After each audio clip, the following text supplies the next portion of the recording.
First of all, I just want to say thank you for agreeing to do this, especially now.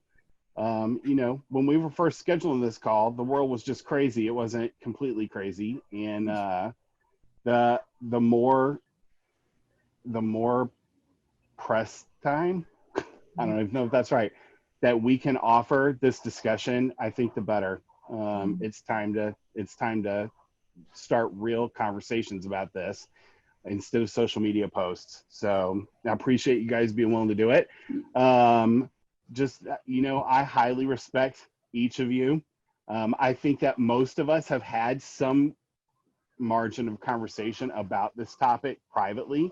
Not a ton, because I'm white and I wasn't sure how to bring the topic up. And so, but I think that the days for being uncomfortable about a topic are way, way over. And so I just, about 10 years ago, started really grappling with this subject matter of racism. And I don't have white privilege. Like, I didn't grow up privileged, and what all that actually means. And over the last decade, you guys, among others, have really broadened my viewpoint and helped me see a lot of things about my country, about myself, that I honestly just didn't know. Like, I just grew up, ignorance is bliss, right? And so I just felt like, as I was thinking about who should kind of represent in this conversation, and who I felt like would trust my heart in the conversation as well, was you guys. So thank you for being willing to step into it, and we'll see where this goes. Maybe nowhere. This may be a conversation that only lives on my computer for the rest of days, but we're going to try. We'll see how it goes. All right, friends. Well, let's do a couple of quick introductions and we'll hop in, because I know that Ken has to do dad duty and everybody has stuff to do a little bit, but which you already know this about me, but just so everybody knows, because my family has bounced around a little in the last little bit. I am married to Katie. We have 3 boys. They're all grown. I mean, that's they're all grown. Everybody's at home right now. Thank you, COVID. It's been a nice little reunion of the family members. So that's been nice. We live in the south suburbs of Chicago. I am the central director of student ministries at Parkview Christian Church, which is a larger multi-site church on the south side. Yeah, my name is Ken, from the Phoenix area, and right now I'm just started a lead pastor position of a church called New Hope.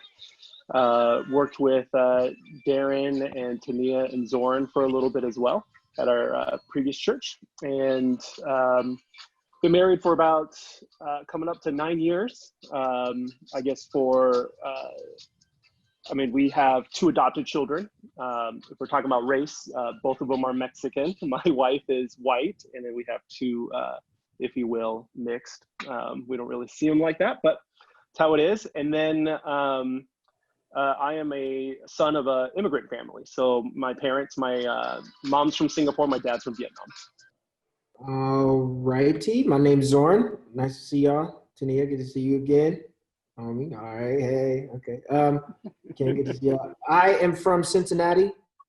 Moved to Phoenix when I probably about 7 years ago. I'm a musician. I play on the road quite a bit. That's my full-time job. And then I've been at churches in Arizona. Started as a house drummer at Mission. Then I went to being whatever I was at Cornerstone, several things in one. We'll just the gamut, the whole deal. Found my way leading several departments there, and then transitioned myself now back to being on the road quite a bit. And just am starting something with my friend Anthony Montana right now, so we'll see what happens with that. But other than that, nice. I'm married to Emery. Married to Emery. I have a daughter named Zamara who's 4, and my wife is pregnant right now, so 1 more on the way. Life is good. I was just gonna say that Tania is the truth. She's my homie, and if you give her space, she's gonna drop bombs on this video. video, so be ready. I'm counting on it. All right, Tania, how about you? Don't drop bombs yet, but in a minute. I was like, no pressure. That's fine. Well, I was born in the Bahamas, and my parents are immigrants. Of course, we moved here together. I am currently a master's student pursuing that. I work at a church as a director with guest services. I'm an only child, so I've walked through a lot of things solo, which only makes you stronger, so that's good. But that's kind of the sum of me in a very brief statement. Awesome. Danette? I'm Danette Maddie and been married for going on 32 years. And my husband has in the past been in full-time ministry. Now he's in the marketplace. And with his encouragement, I'm going on my 10th year in full-time ministry at a church. It's ironic that I had to come to Nebraska to get into a multicultural church. But I found out later it's because we were at the time one of 10 refugee resettlement cities in the nation at that time. Because I'm like, where's all this color coming from? This is Nebraska. But it is a wonderfully diverse church for Nebraska. I'll qualify that. But I was in the military for almost 8 years. And my role currently is discipleship. I'm helping with the discipleship team, small groups, growth track, baptism, et cetera, and grew up in California. Dad's Black, mom was half white and half Indian. And so, yes, we called ourselves mixed. You know, other kids did some other name calling, but we called ourselves mixed. And I'll show my age. I'm old school. And so, my mom told me to be proud to be Black. So I was always Black. And that was just me. So I wasn't the old school colored, and I wasn't the new school African American. I said, Black has one syllable. I'll take it. So it's just easier on me. But so I'm really grateful, Darren. Thanks for doing this. This is how good conversations start, when somebody has the guts to start them. I hope so. Nadeem, how about you? No, my name is Nadeem, and I live here in Southern California. I married to Brandy, coming up on 16 years, have 4 boys. 14's the oldest, 6 is the youngest. House is crazy busy, so if you guys hear somebody yelling or something smashing in the background, it's probably coming from my house. But much like you, Ken, I'm a son to immigrant parents. I'm the first one in my whole family born in the U.S. They came over from Lebanon in the early 80s. So been here in Southern California ever since. Looking forward to this. Thanks so much for putting this together, Darren. Yeah, well, like I said, I appreciate you guys being willing to have the conversation. Our country has had just a lot of unrest, a lot of frustration coming from lots of different communities. And as a white person, I know that I don't fully understand all of it. I understand enough of it to know that what I'm seeing, I should not be seeing.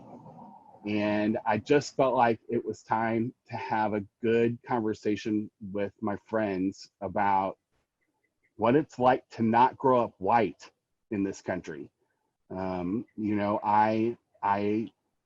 believe that my experience in America, I have assumed forever was everyone's experience in America.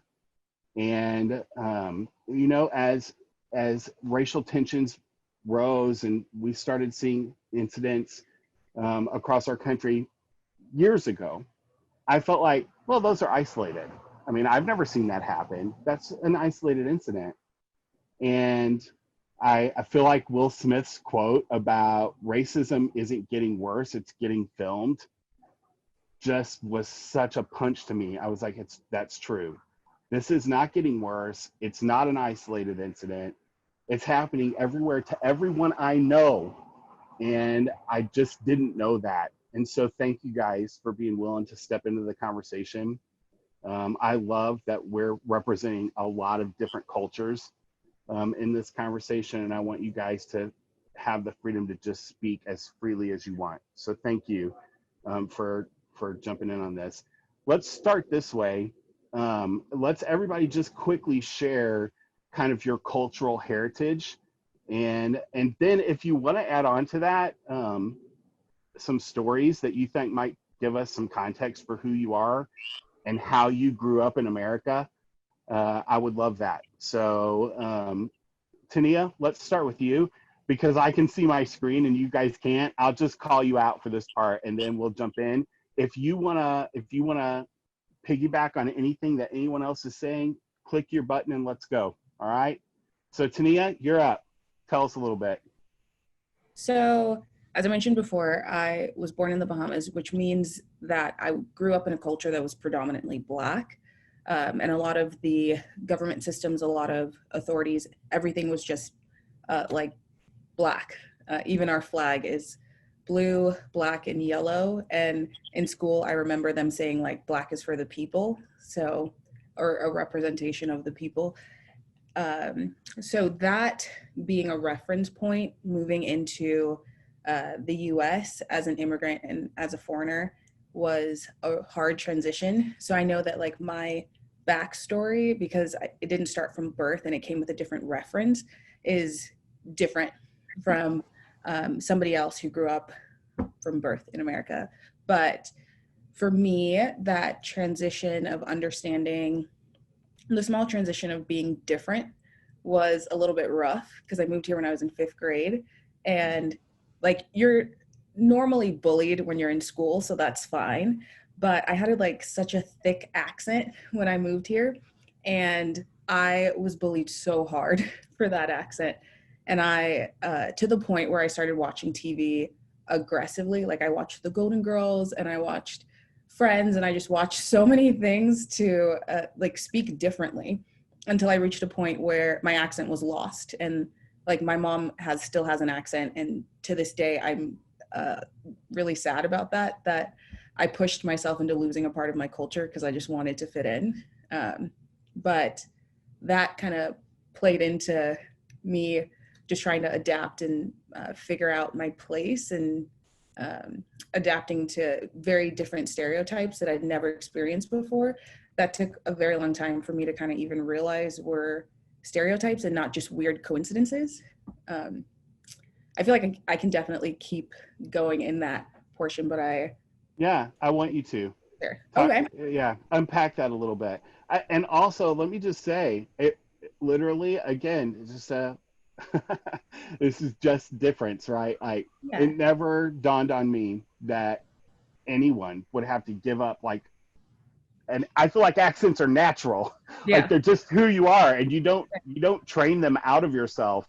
Yeah. And wow, I'm sorry that you had to do that or felt like you had to do that.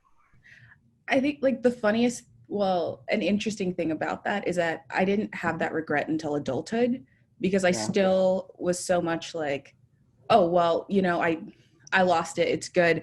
There's no reason for me to keep introducing myself or for me to keep having to say like, oh, I'm a foreigner. And a part of it in 5th grade happened because I had a teacher who was very anti-immigrant, which was very hard to kind of adapt to. So she used to like throw my homework assignment across the room, and it created the culture where to everybody else in the classroom, I was the weakest link, if that makes sense. Like I was the person to pick on, because who are they going to complain to? The teacher? She's instigating it. So she's starting it. Yeah. Right. And she's clearly saying it's okay. So a part of that was me being like, okay, clearly they can tell I'm a foreigner because of my accent. So I have to get rid of that. It'll make my life a whole lot easier. And then I just think of like school, because that was a big transition for a kid coming here. That's your first real introduction to like American society, is the kids around you, the people that you talk to, and understanding those, like I said, the stereotypes that I thought were coincidences, where people often were like, oh, wow, that's so great that you, like you speak really well, or you are just so interested in such interesting things. I didn't know that. And like, I've always been a quiet kid, or like an introverted person, especially as a kid. I was even more like, introverted. Even in the Bahamas, like when I was in school, my best friend was a security guard, which is not great when you're like 8, but it was true. We're great friends. But I learned that, like, oh, that's just my personality and that's fine. But the more I kind of met people, and the more I met people from different cultures, I didn't find a place that I fit, because I didn't realize the stereotypes were following me. So I wasn't like super brazen, which is associated often with Black women, that like we're loud, we're boisterous, we're super joyous.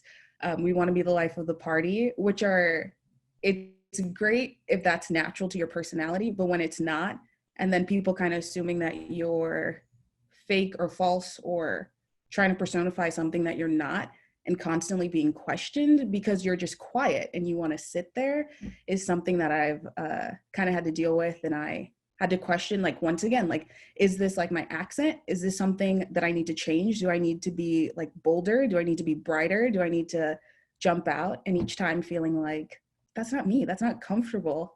And if I showcase that, it's going to feel fake. It's going to feel forced. So just kind of moving into a space of adulthood, of sitting down and questioning, like, what are some of the things that I'm pushing out of myself that aren't real because I'm trying to make other people feel comfortable about something that has nothing to do with me. And that's kind of been a snippet of my experience growing up. Yeah, thank you for that. Yeah. Nadim, you said, I feel like you said your parents were also immigrants. Yeah. So just tell us a little bit about your experience and your American experience. Yeah, so I was relatively young coming over here. We moved over here in the summer of '83. Honestly, the even the title of immigrant, of an immigrant child, is probably more suited for my brother and my sisters. They had a more difficult time adjusting to the norms. They came over, were put into school right away, whereas I had some lead time to kind of adjust to the culture. Even where I grew up here in South Orange County, it was okay to be different. It felt more of a melting pot of sorts, where, you know, there's a large Hispanic population here in Orange County in general, Southern California in general. And so people knew that I wasn't necessarily born here. I wasn't American by nature, I guess, that I had come over from Lebanon. And honestly, all things considered, it was a pretty easy transition for me. I was young. I don't even remember much of it. And I don't mean to say this in a way to, I guess, belittle other people's experiences, but I remember as a child, my biggest gripe was, Mom, can you give me a bologna and cheese sandwich, because the kids are making fun of what I'm bringing to school. Like, that was the depth of the hurt that I felt because I was Lebanese, because she would make me this, and if I could give you guys these sandwiches, they're amazing, but she would make me these Lebanese sandwiches that I could bring with me to school to eat. And everybody's like, what is that? That doesn't look good. That doesn't look like what we have. That was really the extent of any feeling that I had of being different. So my upbringing, all things considered, were pretty, it was pretty easy. Now, as I got older, that changed a little bit. Came across some experiences, but that's probably for something later on in the show. But as a child coming over, it was a pretty easy transition for me. Great, thanks. Zoran, tell us a little bit about you. It's funny because I feel like I can really articulate my experience now that all this has started to happen. So I moved out of the hood, or whatever you want to call it, at a young age because of my mom's success. My mom became the first African-American vice president in Cincinnati of a company. So that moved me to Westchester, which is pretty much an all-white community. And I was, not even realizing it now, definitely a pilgrimage of one of the first African-Americans to move in that community.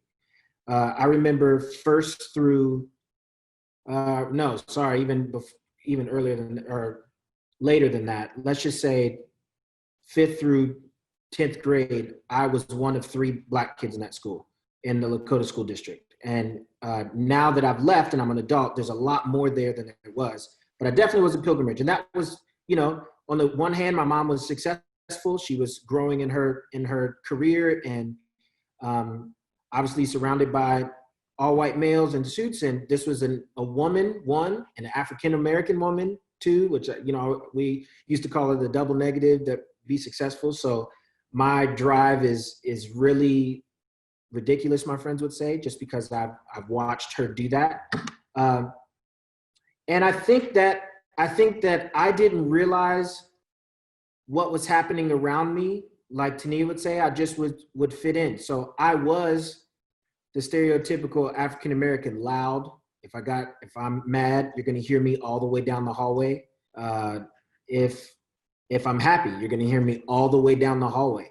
I think that the school teachers didn't know what to do with it, and I was being myself, but I was different in the regards that I didn't act like and be like everybody else. So yeah, that just set me up for a whole lot of experiences that I don't think that I was really catching. And now when I look back, I see it. And me being one out of, again, I'm 2 out of, Lakota is thousands of kids in this school. It's so big that they had to split up the high school. So there's 1,000 kids at Lakota East, 1,000 kids at Lakota West. And by the time I graduated, I'm one of maybe 5 or 6, right? Well, we'll just say 15 to be lucky. So we're outnumbered by many. And I think some of the other kids in my school knew how to keep their identity. I, like Tania, kept shifting. I was a chameleon, and I shifted to what group I was in. So real big identity crisis as I was growing up of, do I want to be with the white kids and listen to rock and roll? And if you listen, I'm a musician. So if you listen to my music repertoire, you'll really know it's rap, it's country, and that's all a phase of me growing up and hitting different groups. So yeah. Thank you. Yeah. Ken, talk to us about your experience. You're also the son of immigrants. Tell us a little bit. Yeah, definitely. Son of immigrants and everything, and especially going to school was always different because, you grow up and you learn about what culture is according to home, and then you go to school and it doesn't really reflect what you learn.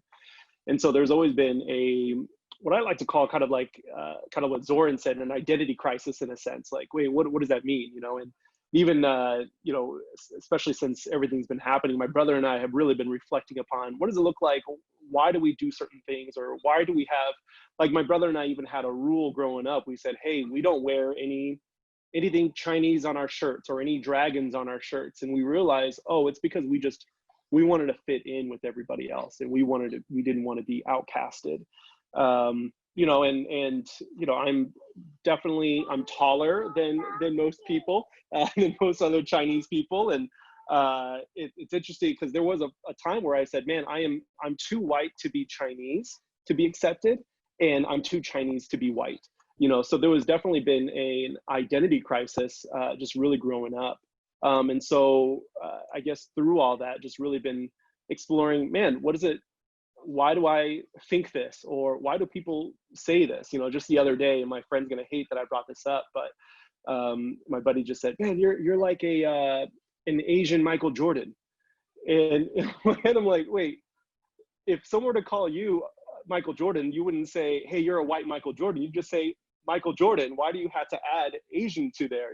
So just little nuances there that I really started picking up just over the years of my trying to discover where my identity is and just some of the nuances of what makes culture. So, but kind of like Nadim, it's, I feel like my childhood, especially compared to people of color, if you will, or just wasn't in a sense as even privileged, if you will, and I think that's why, actually I just posted this earlier to see if it was confirmed or not, but when we're talking about race and all the things that's happening, I said, man, isn't it crazy that that if you're an immigrant, that it seems like you have more opportunities than Black people in America. That's how far back just kind of that culture, in a sense, has been oppressed. So, and that's what I kind of see right now as well. Yeah, good, Ken. Thank you. Danette, best for last. Tell us a little bit about you. Only half of that statement is true. But when I was a little girl, one of my most stark memories, as it connects with my identity or my cultural identity, was coming home from school and asking my mom, and I don't know how young I was, but as I said, my dad is Black, and my mom, who has since passed, she was half white and half Choctaw Indian. And I remember coming home from school and saying, Mom, the kids at school keep saying, what are you? And she asked me, well, what do you say? And I say, well, I'm human. and then they say, no, what are you? And she said, so then what do you say? Well, I said, I'm a girl. And I honestly did not know what they were talking about it. So my mom, I think she realized she needed to help me out. And years later, I would thank her because she simply said, well, honey, in America, and keep in mind, my parents were divorced, so I didn't have my dad growing up. We're good friends now, but I didn't really know him well growing up, had a few visits here and there. But she just said, honey, in America, when you're 1/16 Black, you're Black.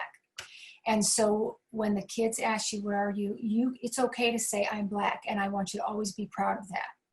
And that was significant because she could have legitimately said, well, you can say you're half and half and you're mixed, and and I would learn that later. She was not ashamed. She had some shame of her white heritage, for all kinds of reasons. But I had mixed friends, and we called ourselves mixed in high school and junior high, because I'm from California, grew up in Hollywood when I was little, and then got shuffled around. I lived with an auntie one year in Sacramento. I lived with my Nana several years in Fresno, and that's where I graduated from. But that was significant, and I thanked her later because so many of my friends who were biracial, their white parent had, if there was a divorce or there was anything negative about the marriage, then they might badmouth their father. My mom always talked my dad up, which I appreciated. And a significant instance, this is so small and so simple, but you guys will all understand this, this would have been the late 60s, and I was in 3rd grade. And I remember this little white girl, one of my little buddies, she goes, Danette, you gotta come meet Mr. Brown. Come on. And I said, okay. So you come into the classroom, and I see this tall, nice looking Black man in a suit and tie, which struck me because even at that young age, I recognized that he was not the janitor or the security guard or the hobo on the street that lived in Wow. around the back alley. And so it was like a celebrity sighting. And I looked up at him, and my little friend said, Mr. Brown, this is Danette, she's colored. And he was so sweet, and he looked down and he said, we don't say colored, we say Black. And she goes, oh, okay, well, this is Danette, she's Black. And he looked down at me and he said, it's very nice to meet you. And we had just had a nice conversation, and that made such an impact on me because he would be the first, shall we say, professional Black man that I would ever see. Now, my father was worked at a credit union in a suit and tie for 30 years, but I didn't know that until later. So it just had an impact on me in that, and coming up in Fresno, like Nadine, strong Hispanic population, and very multicultural. So, irony of ironies, I live with my white grandmother, who's actually a bigot, but she loved my dad. She loved him. Black neighbors across the street, love them. American Indian man married to a white woman on the other corner, love them. But I would hear her racist remarks at home, not extreme, but enough, and a few times is enough for a little mixed kid. But she certainly loved me. So I talk about identity crisis. I really appreciate that a couple of you have used that phrase, but because I had it in spades. And like Zorin, I had friends of all different cultures, and I saw the joy of that, and it also enabled me to see racism from everywhere.